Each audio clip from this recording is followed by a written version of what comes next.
Today, we'd like to take you all on a journey to the past, the present, and the future of women who have achieved great success and broken down all sorts of boundaries. Now, I'm going to start with the past, and I'd like to introduce you to a very important person. First of all, I'd like to say, I'm not here to fight anybody. I'm not here to argue. I'm just here to tell you the facts. But the woman in the screen behind me happens to be the best mother to ever walk this planet. Now, some of you are shaking your heads, I can see you. Like I said, I'm not here to fight. I'm just telling you the facts. My mother was raised by a single parent and was one of 7 children. She grew to be the only and one of the youngest female principals in an area called Gwatabega in Durban. My parents were both economics teachers and grew to be principals in their respective schools, but it was very interesting seeing the comparisons or the reactions they each garnered. My mother, a soft, quiet, soft-spoken person, was looked at as a dragon by her students. My father, on the other hand, was a lot more sterner with his pupils, was more feared and respected. Now, I don't know how many of you have parents who are teachers, but you know that it's very rare for you to be sick enough not to go to school if you're a child of a teacher. So one of the few times I actually was sick enough not to go to school, they took me to school with them. So when I was at my mother's school, I was asked constantly how my mother was as a parent, how is she at home, is she as mean as she is here? When I went to my dad's school, no one even spoke to me. I think they were too scared to say anything. So it was very interesting to me that they had the same job, the same rank, but completely different reactions. When I was about 5 years old, a neighbor asked me, Bongeka, do you ever want to get married? Without the slightest bit of hesitation, I said no. No. No. Yes. Absolutely no. Definitely no. want it. Yeah. Mm-hmm. I think I want a wedding. I'm not sure if I want to be married though. I want the party. Yeah. So I said no, and then they said to me, well, why? And I said, well, you know, my mother does everything in the house. My dad sits and reads a newspaper all day. I don't want to do that. Not to say that my dad didn't do his fair share of heavy lifting, but it became so evident to me at the age of 5 that no matter my expertise, no matter my job, no matter what I did as a female, if I ever got married, I would have to fall in line and have to be the one cooking and cleaning and doing all these extra things because I'm female, not because I'm the best at it, but because I'm the one that has to do it. Now, I was a good kid. I'll definitely say that. I was. I listened to my parents. I was respectful. I know her. This is not about that now. I was very respectful, but I guess some people would say I was a bit of a rebel in that I didn't take on A rebel.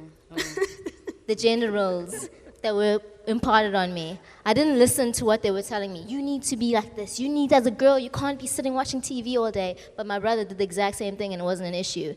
I knew that as a female, I could do anything. But what about those girls who don't believe that? What about those girls who grow up internalizing everything that they get taught by culture, by religion, by whatever it is? What do they do? What's their process of unlearning?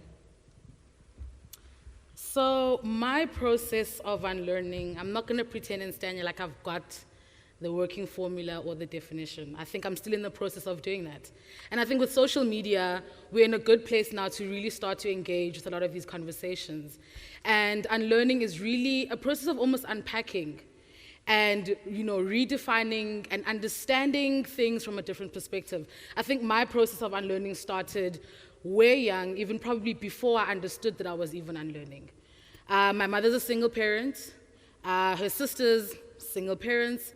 I only know what success looks like from the female perspective. It's not dressed in a business suit with a bow tie or a tie. It's dressed in a business suit, but it's fierce. And it's focused. And it's serious about its progress. And I think passing down those lessons towards me was always inspiring, just to see women who I could call my mom or my aunt. And they were doing things and breaking boundaries in spaces that ordinarily people are told that they don't belong. And we kind of live in a time now where us as young people are considered generation woke. And we are tweeting, we are...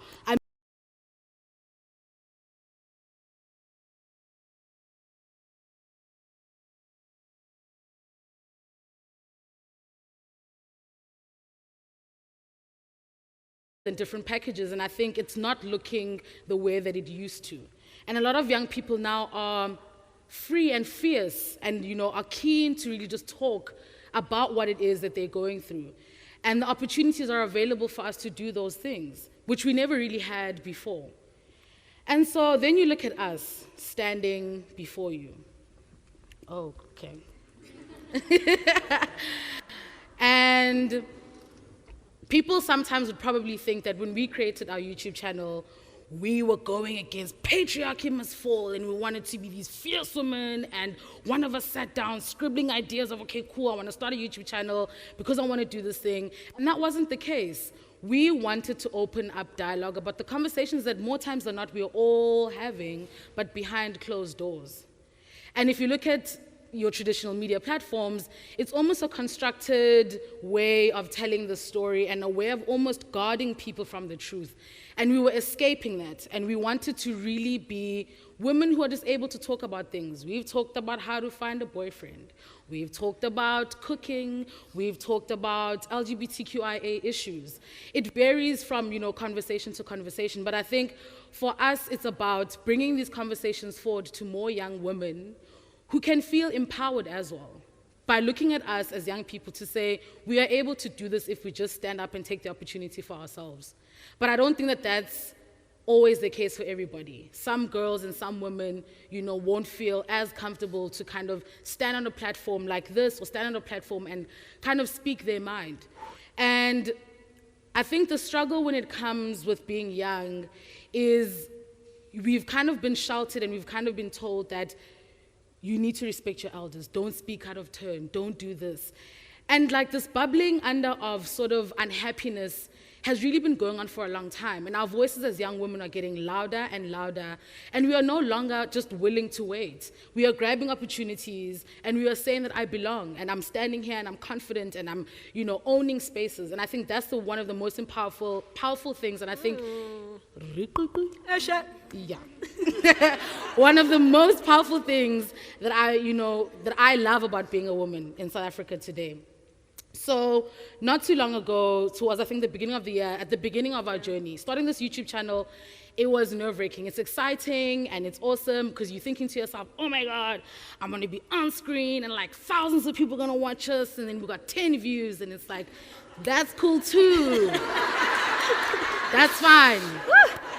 They're gonna keep coming. And the journey for us has really been, it's been amazing. It really, really has. And so at the beginning of the journey, you kind of are questioning a lot.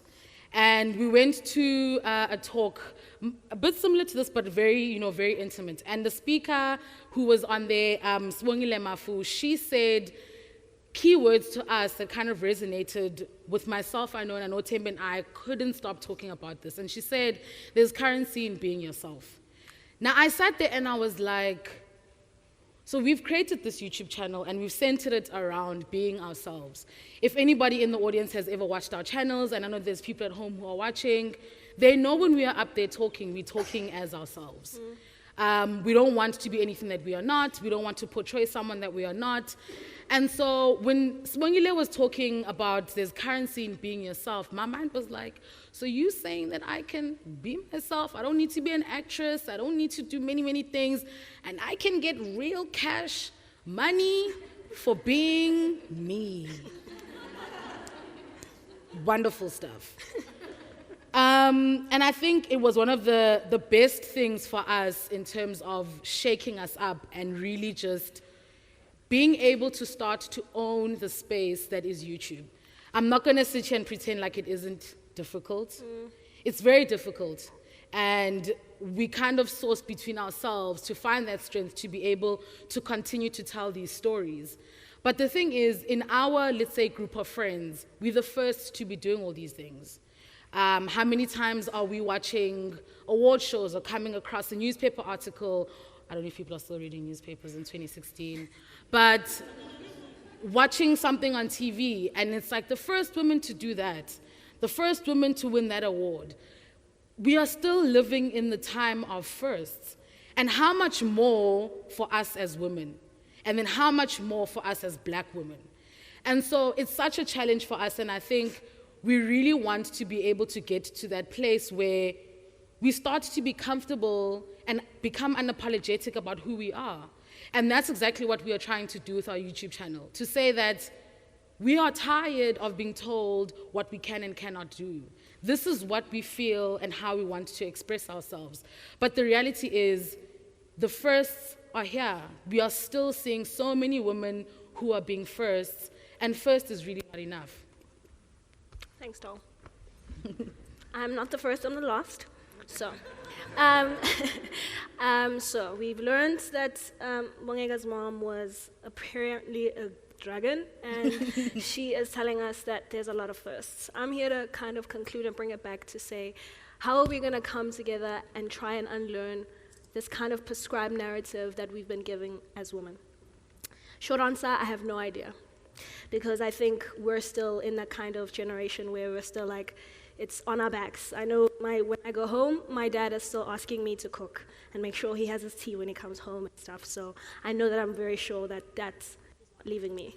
Long answer, there's a lot of work to be done.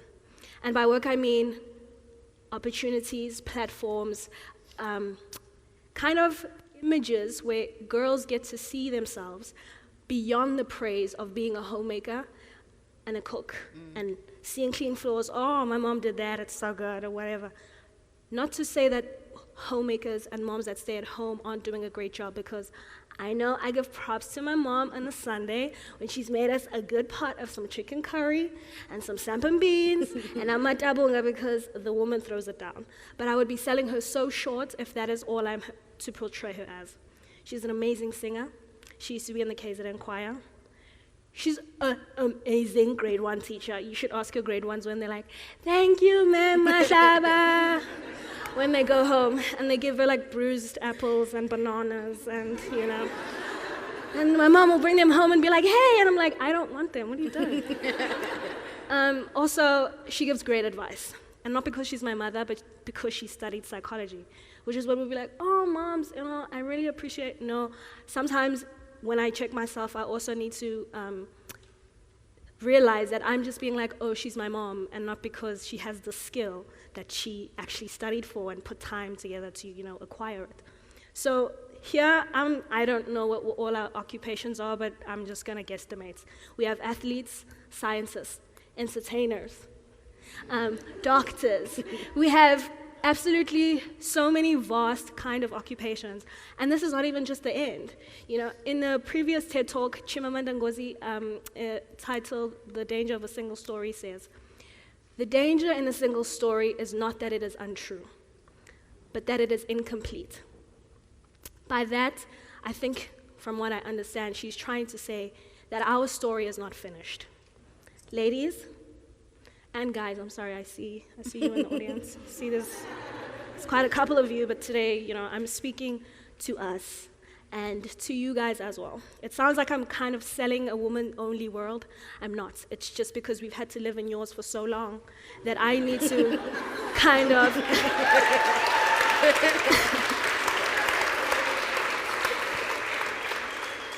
we've had to live in yours for so long that sometimes we need to stand up and be like, "I see you, brother, but I'm on this path too." We need to be able to say, "Oh my God, I'm so sorry, I'm late for work, had to drop the kids off."